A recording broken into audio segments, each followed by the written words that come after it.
Hace relativamente poco, gracias a una publicación de Tumblr, se hizo viral la teoría de que J.R.R. Tolkien, autor del Señor de los Anillos, imaginó a los hobbits pensando en los alumnos que veía en la universidad. Y cualquier adulto que en el 2022 ya tenga edad de ser abuelo, te dirá que el parecido entre los hobbits y los alumnos universitarios es que están llenos de entusiasmo, no tienen dinero y parecen niños aunque sean adultos. Claro, señor, búrlese de los jóvenes a ver quién le inicia la sesión del Netflix la próxima vez que se salga sin querer. El bullying de las generaciones más viejas a las más jóvenes es algo que pasa en todos lados, en el trabajo, en la oficina y en casa. ¿Pero este bullying está basado en algo real? ¿De verdad la generación que llaman de cristal está arruinando todo? ¿O solo tienen muchísimo miedo al cambio y a expresar sus emociones? ¿Deberíamos hacer caso a la crítica o nos limitamos solo a decirles ok, boomer, mientras dejamos que le sigan gritando a una nube? Hola, soy Fernanda Dudet y este es un episodio más de Ya es lunes, el podcast de Neobox para iniciar la semana en modo quiero tener 30 y ser coqueta y próspera.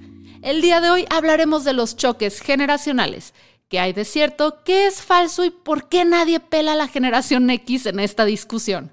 Primero lo primero, cuando hablamos de una generación nos referimos a un grupo de personas que coincidieron en momentos sociales e históricos específicos, y que por lo tanto se espera actúen más o menos de la misma manera. Por ejemplo, todos los inscritos a cierto nivel escolar en determinado año, todos los que vimos campeonas a las Chivas femenil, o todos los que vieron a Lolita Ayala siendo poseída por un demonio dando una noticia sobre un tal Phil Barrera. Estas coincidencias respecto del mismo evento histórico en teoría permean en nuestro comportamiento social. Para profundizar, hablamos con el sociólogo Damián Carmona.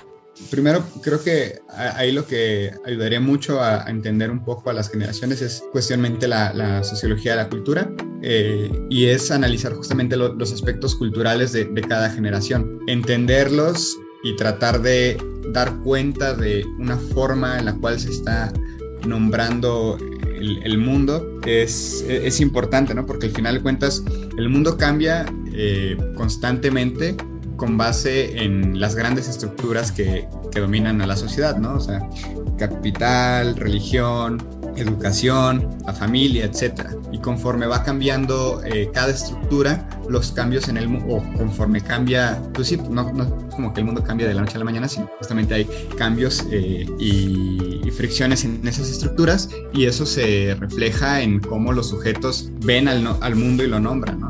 Es decir, la forma en la cual, por ejemplo, el trabajo es vista hoy en día es distinta a cómo era vista en el siglo pasado. Y eso tiene que ver con cambios que han habido en las estructuras económicas, familiares, sociales, etcétera, ¿no? Que nos obligan o más bien nos abren una posibilidad de nombrar distinto el mundo que habitamos. Gracias a los trabajos de William Strauss y Neil Howe en sus estudios sobre las biografías colectivas, es que tenemos el estudio de las generaciones tal y como las conocemos. De acuerdo a esta fuente, hay 3 ingredientes que necesitamos para delimitar una generación: azúcar, flores y muchos colores. Ok, basta de chistes para millennials. Pero no me pueden culpar si al hablar de 3 ingredientes pensé inmediatamente en esos. Vamos con la información real. Los 3 factores que ayudan a identificar a una generación son temporalidad compartida, literal, estar vivos en el mismo momento. Historia compartida, por ejemplo, nuestra vida está marcada en antes y después de la caída de Edgar. Y sociocultura compartida, o como a mí me gusta llamarle, domingos de euforia. La división Strauss-Howe separa cada generación en intervalos de 20 años y los nombra según su relación con el evento histórico que vivieron o que los marcó. Actualmente tenemos 4 grupos muy activos interactuando y peleando por el uso de pronombres incluyentes en todas las cenas familiares. Baby Boomers, llamados así por el boom de nacimientos que existió después de la Segunda Guerra Mundial y que abarca a las personas nacidas entre 1943 y 1960, porque no hay manera de celebrar el fin de un conflicto bélico global que reproducirse como conejos. Es la famosa generación de concreto. Ellos creen que porque aguantan todo, pero es más bien por grises e inflexibles. Generación X, llamados así no porque nadie les hiciera caso, sino porque nacieron durante un momento de muchos cambios sociales. La guerra de Vietnam, la caída del muro de Berlín o el cambio de viejos a nuevos pesos. Las personas nacidas entre el 61 y el 81 caben en esta categoría y muy seguramente tus papás pertenecen aquí. Los siguientes son los millennials, mi gente, mi generación, testigos de una crisis económica en cada década desde nuestro nacimiento, con traumas psicológicos sepultados bajo horas incontables de Backstreet Boys, Bob Esponja y episodios de Otro Rollo con Adal Ramones, vistos hasta el final a escondidas. Los millennials somos los nacidos entre el 82 y el 97 más o menos. Y finalmente los centennials, los niños y niñas que nacieron con el nuevo milenio, que no conciben cómo podría funcionar el mundo sin internet y que las pantallas táctiles les son tan cotidianos como el día y la noche.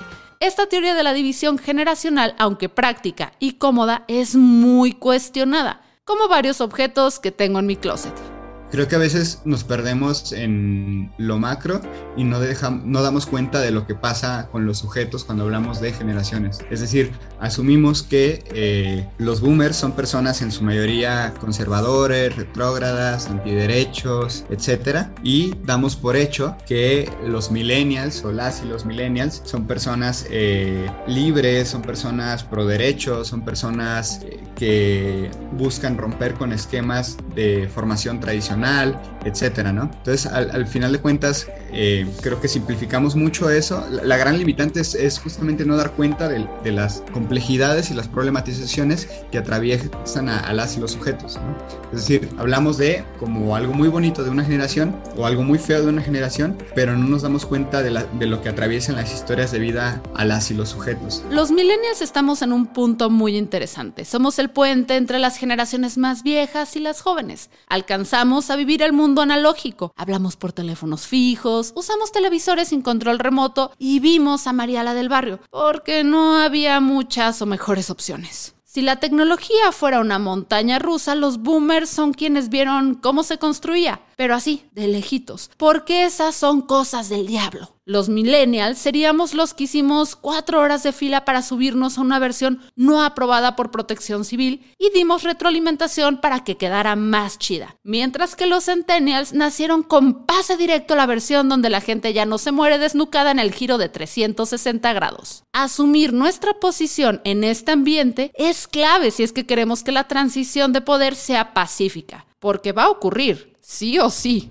Los millennials más grandes que tienen 30 años ya, o sea, ya se acercan a los 40 y quizás están en esa edad de convertirse en los jefes, ¿no? O sea, realmente hay un cambio de estafeta, pero en lo que no hay claridad es que un millennial pueda tener su propia empresa y que esa empresa pueda abastecer de empleo a varias personas. Y la otra es el hecho de que un millennial, cómo constituye el poder actualmente, ¿no? Cómo se organizan, cómo se hacen espacios de organización. No sé, en la chamba yo lo que pienso es, mis jefes, por ejemplo, todavía son millennials. Los 3 socios no llegan ni a los 40 años, ahí se acercan algunos, pero creo que justamente lo que ellos tienen es que aprenden constantemente a cómo ser jefes, porque saben qué no les gusta del ser jefes, porque pues, fueron empleados mucho tiempo y ahora que son empleadores tratan de buscar qué es lo que les gusta, pero que les dé como un espacio de decir, ok, quiero disfrutar de lo que es ser jefe, ¿no? En cuanto a los tiempos, descanso y demás, pero pues no quiero ser un manchado, ¿no? Entonces creo que ahí es un poco complejo porque también más allá de las generaciones, lo que se nos complica o nos empieza a ser complicado todo es lo que hablábamos, las estructuras y sus complejidades, ¿no?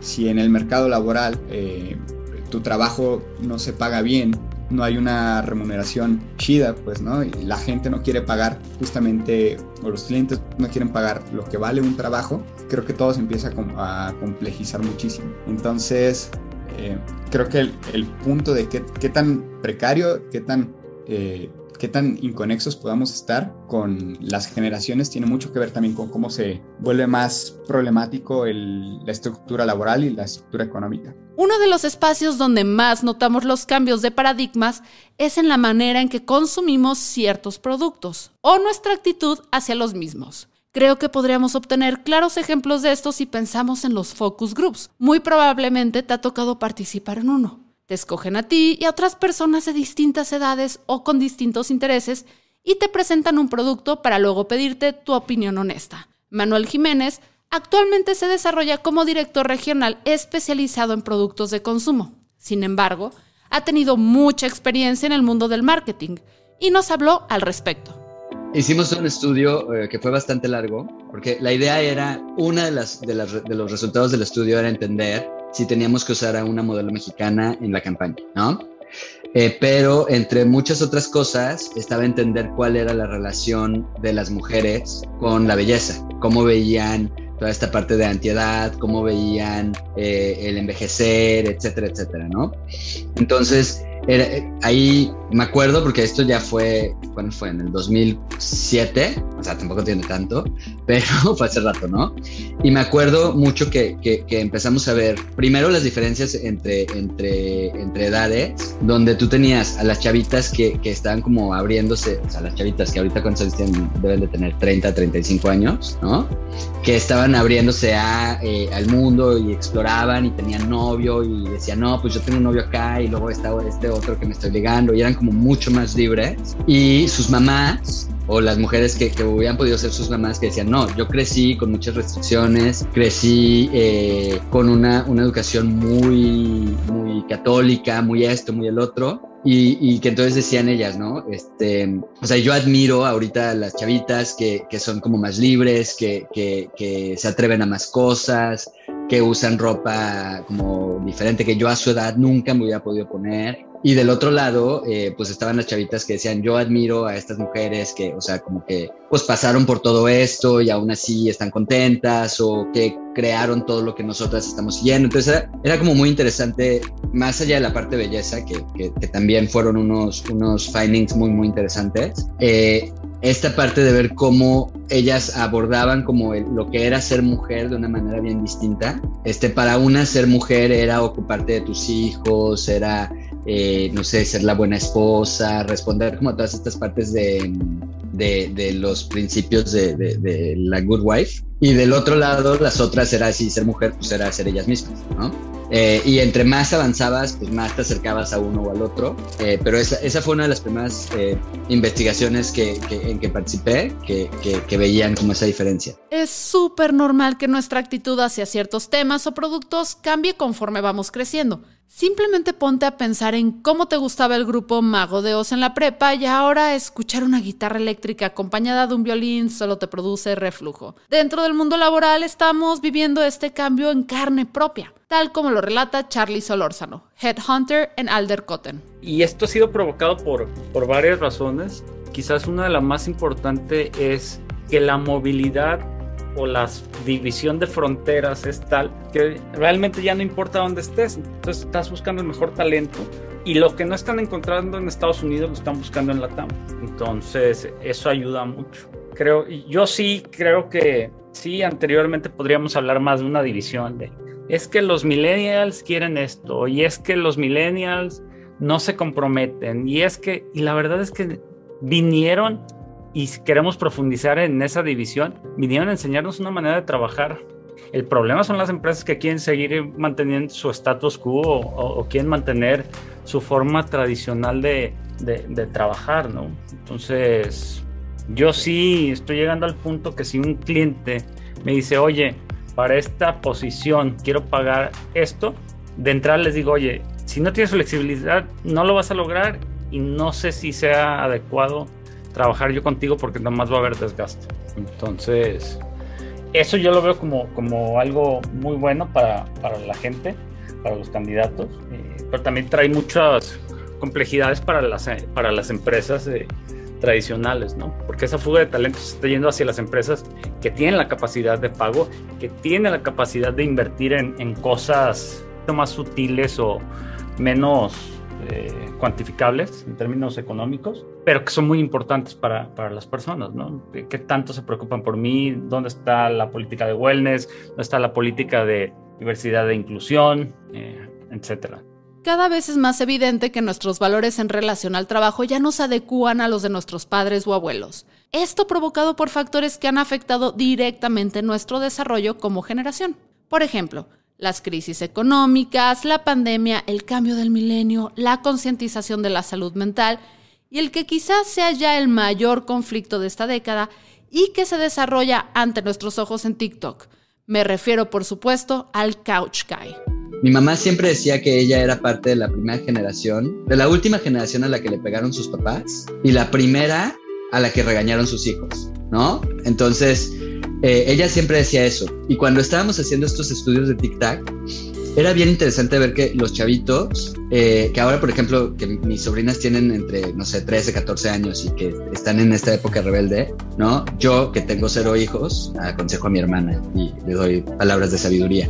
Digo, yo en las investigaciones que he visto, ¿no? Porque, ¿qué pasaba? Que estos chavitos, los papás se les caían del pedestal, porque ya de repente a esa edad te das cuenta que tus papás son humanos y que no son perfectos y que no las pueden resolver todas. Y es como bien decepcionante y entonces buscas encontrarte a ti mismo, pero ya no en tus papás, ya fuera de tu casa. Y entonces ellos decían, mi nuevo apellido, o sea, sí, yo me apellido López, ¿no? Pero en esencia mi nuevo apellido ahora es Nike, ahora es Converse. Entonces, a través de todo esto que estoy haciendo y de la gente con la que me estoy llevando, me estoy separando del niño que yo era antes. O sea, estoy estableciendo mi personalidad.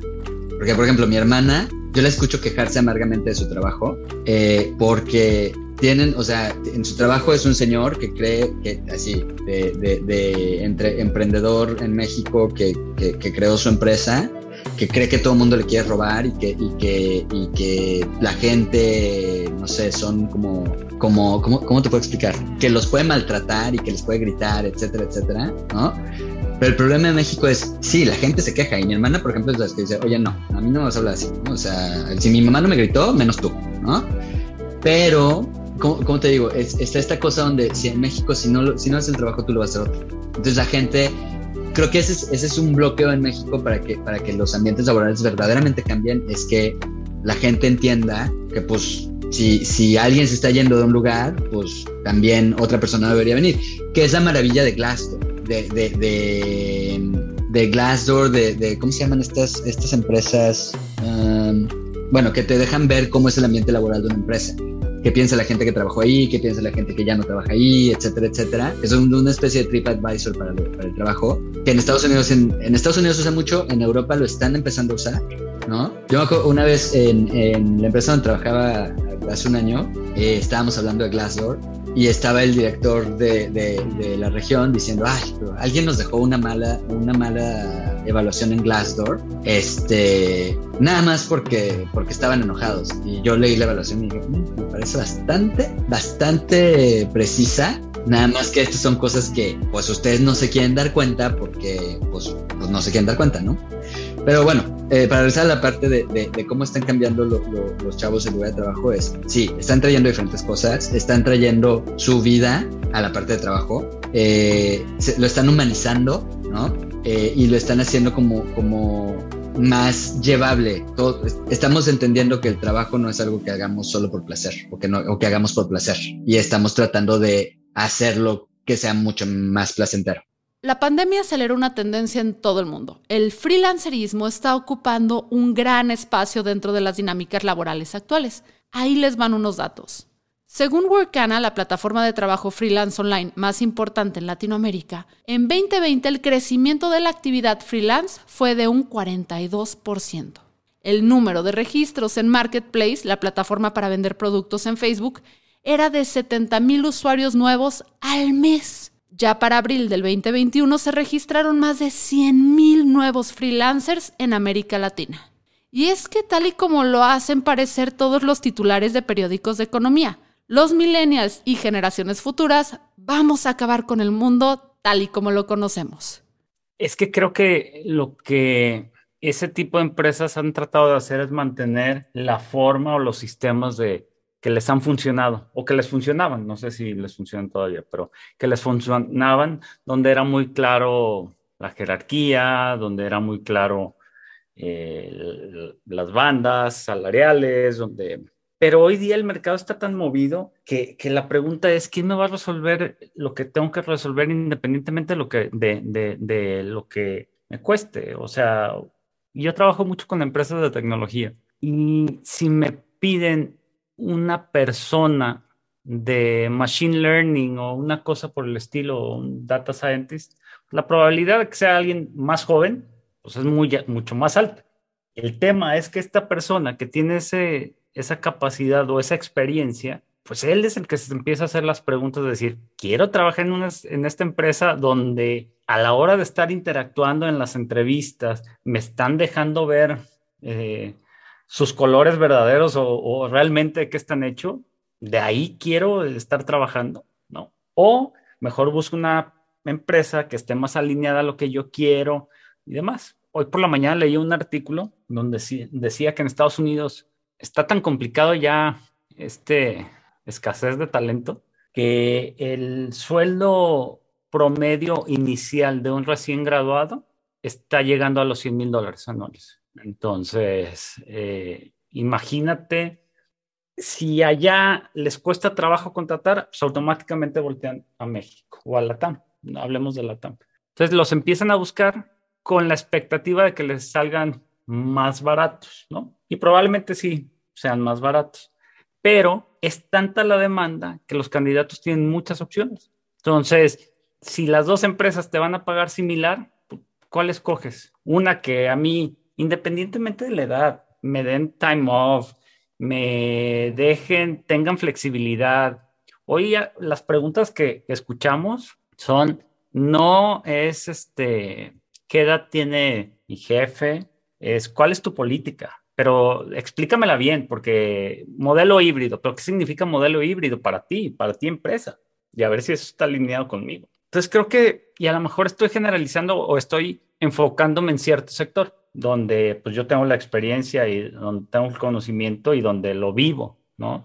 Donde las preguntas dejan de ser de edad, dejan de ser de y se enfocan más en otro tipo de preguntas, ¿no? Y creo que alguna vez lo hemos comentado. En Estados Unidos no te pueden preguntar, y no quiero decir que Estados Unidos sea nada más, pero en muchas empresas ya tienen prohibido preguntar tu edad, tu estado civil, tus preferencias, tus orientaciones. O sea, ni siquiera es un tema de discusión. Y además en ciertos lugares es ley que no te pueden preguntar cuánto ganas. Lo que te tienen que preguntar es cuál es tu expectativa, que es muy distinto. Digo, obviamente también tú como candidato, si ganas 10 pesos y dices quiero ganar 100, pues supongo que todo el mundo quiere hacer eso.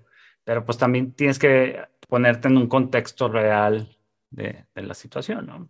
Entonces, sí creo que otra vez, estos 2 años que pasaron, en tiempo calendario fueron 2 años, pero en tiempo de aceleración yo lo veo como un fenómeno que nos adelantó como unos 8 o 10 años, ¿no?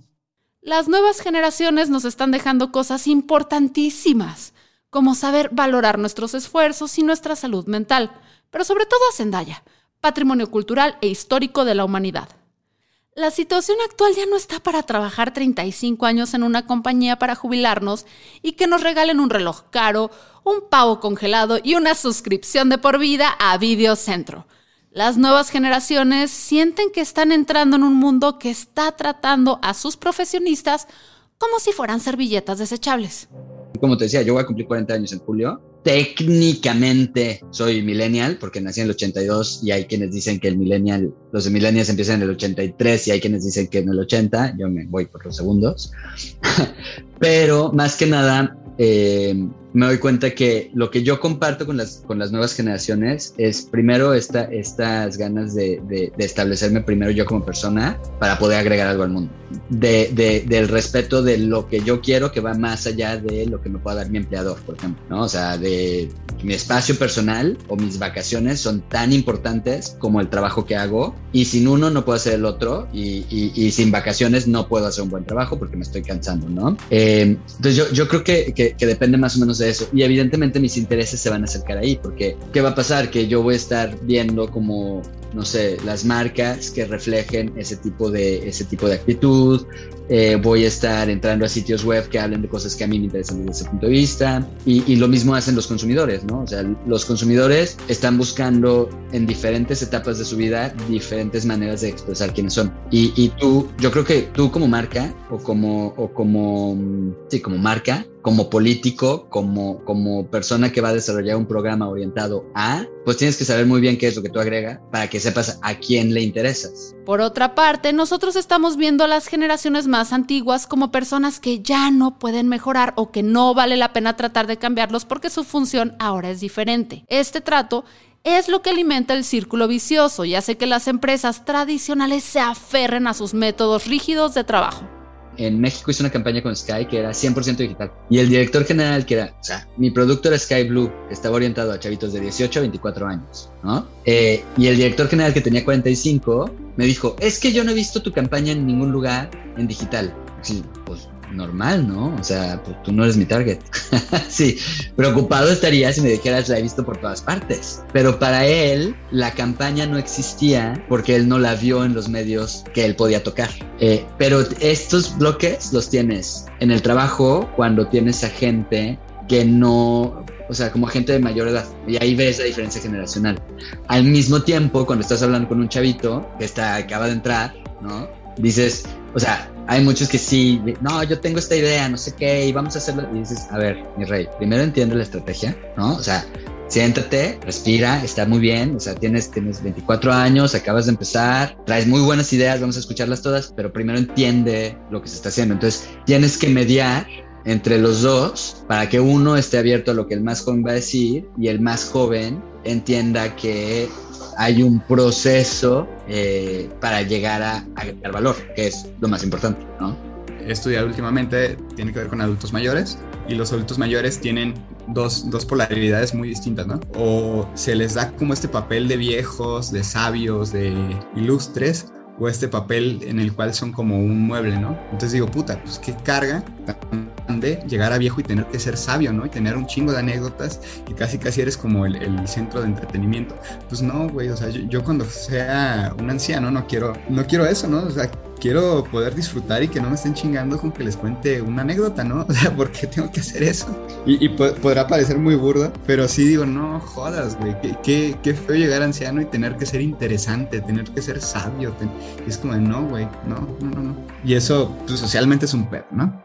Entonces, ¿qué es lo que tenemos que hacer? En primer lugar, reconocer nuestros puntos a favor en lugar de seguir retroalimentando la narrativa de viejos contra jóvenes. Por cada OK Boomer y cada generación de cristal que se pronuncia, un oso panda se pone triste y deja de comer su bambú porque no estamos sabiendo resolver nuestras diferencias. Como millennials tenemos la ventaja histórica de estar justo en medio de esta separación de las aguas, tal como si fuéramos Moisés, aunque eventualmente seremos nosotros la generación que va de salida, al igual que los centennials lo serán para los que ahora se están clasificando como la generación alfa. Así que más nos vale a todos procurarnos un muy buen karma. Me gusta que cuestionen. Eso hace para los que están dispuestos a escucharlos, plantearse o replantearse las cosas. Es maravilloso escuchar. Yo no recuerdo cuándo fue la última vez que le pregunté a alguien qué edad tenía. O sea, de hecho, hace unos días tuvimos una sesión para un rol ejecutivo que estamos buscando, y hasta que no vimos plasmado una evaluación ejecutiva que hicimos, que apareció la edad del candidato, dije, tiene esto. O sea, nunca fue una discusión, o ha sido una discusión, pero yo creo que esa es la mejor manera de escuchar, y escuchar para aprender, no escuchar para disentir. Esa es la diferencia. La tarea para los generación X y Boomers es romper el ciclo que les tocó. Cuesta muchísimo desaprender las cosas, gritarle a tus empleados y humillarlos públicamente porque no conoces otra manera de canalizar tu frustración. Posiblemente sea parte de la cultura laboral que aprendiste, pero cada pequeño esfuerzo que se hace es fundamental para poder hacer que las cosas sean más fáciles durante la transición. Me cuesta trabajo entender al principio por qué una persona no quiere replantearse un poco sus formas de pensar. Eso es algo con lo que yo digo, bueno, si estás viendo la solución, ¿no? Pero entonces también, otra vez, es ponerse del otro lado y tratar de entender, no justificar, no permitir, no nada, simplemente escuchar. Pero de que hay cosas valiosas, hay cosas valiosas. O sea, a ver, las startups de los fundadores que tienen 25, 27 años, va a llegar un momento que van a necesitar gente de mucha experiencia simplemente pues, para solidificar las cosas. Y no tiene nada que ver con la capacidad de que el founder tenga la capacidad, seguramente sí, pero llega un punto que dices, pues necesito ahorita al refuerzo que me va a dar esto que necesito en este momento. Las divisiones generacionales son como los horóscopos. Es buen tema de conversación, pero no deberíamos tomarlas tan en serio. Pasar decisiones importantes y de convivencia básica con otros por cuestiones tan fuera de nuestro control como lo es la fecha en que nacimos es ridículo. Nosotros no somos nuestras circunstancias, aunque seamos consecuencia de estas. Y juzgar a otros solo por la época en que crecieron esperando que la gente no nos haga lo mismo a nosotros es un doble rasero y demuestra poca empatía y ganas de cerrarte las puertas con gente tan capaz que puedas pasar por alto que sea boomer o Tauro. Es muy fácil tratar de poner un problema digerido entre los de izquierda y los de derecha, entre los jóvenes y los adultos. ¿Dónde marcamos la diferencia? Que entonces, por ejemplo, alguien que nació en el 79 ya no es. O sea, y ya no es, pero si convivió con los, porque al final de cuentas, pues a lo mejor depende de dónde hayas nacido, pues si te tocó estar en quinto o en sexto de primaria con la general, ¿no? Entonces, ¿dónde we draw the line?